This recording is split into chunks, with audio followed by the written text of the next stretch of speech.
欢迎收看《Go Go 共哈发》，我是明华。今天来到导盲犬训练协会，因为呢，今天要看到的就是导盲犬了。说到导盲犬，它可是目扑给你失明的人很重要的一双目珠眼睛。而说到导盲犬，它们训练过程呢，至少是8到10个月的时间，而训练过程非常的辛苦哦。今天我们 Go Go 直击就带大家呢了解导盲犬训练师怎么训练导盲犬。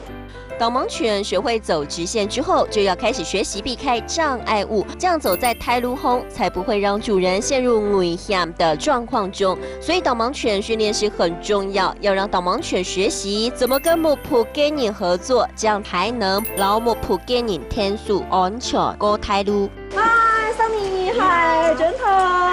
我们在训练导盲犬的时候，平常要注意些什么啊？最主要是要依照它的个性，给予适合它的一些训练的方式。最初阶开始进来的训练是教它如何去走直线，因为直线对于我们的视障朋友来说是一个非常重要的一个路线。训练过程中觉得最困难的是什么？要让一只不爱走路的狗狗变成爱走路的狗，其实就是比较困难的地方。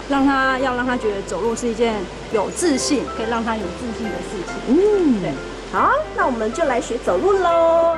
有户外训练，也有室内训练。室内训练呢，一样懂难。看看导盲犬训练师得要教会导盲犬在室内找到椅子，这样才能够帮助目扑给你有地方休息。另外，走到室内障碍物也不少，所以在室内也得要训练避开障碍物，这样才能够让目扑给你安心过生活。Hello， 各位朋友们，今天呢，我们认识这职业，不管是导盲犬或者是导盲犬训练师，都非常值得的让我们敬重，因为他们呢，让失明的人看见这个世界。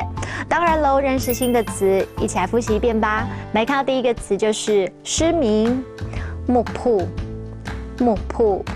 第二个呢就是马路，胎路，胎路。第三个，我们来学习一整句话哦。来看这句话，就是帮助失明者安全过马路。老目扑给你天数安全过胎路。老目扑给你天数安全过胎路。你们都有学会了吗？这句子比较长一点点，多多复习几遍喽。好，我们下次见了，拜拜。